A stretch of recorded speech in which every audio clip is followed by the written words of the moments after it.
Lord's are the earth and its fullness, the world and those who dwell in it. For he founded it upon the seas, and established it upon the rivers.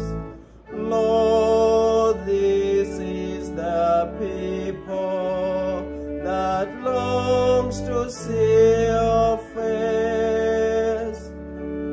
Who can ascend the mountain of the Lord? Who may stand in his holy place? One whose hands are sinless, whose heart is clean, who desires not what is in vain.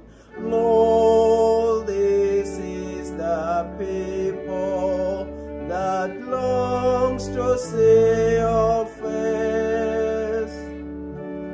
You shall receive a blessing from the Lord, a reward from God his Savior. Such is the rest that seeks me, that seeks the face of God of Jacob. Lord, this is the people that longs to see your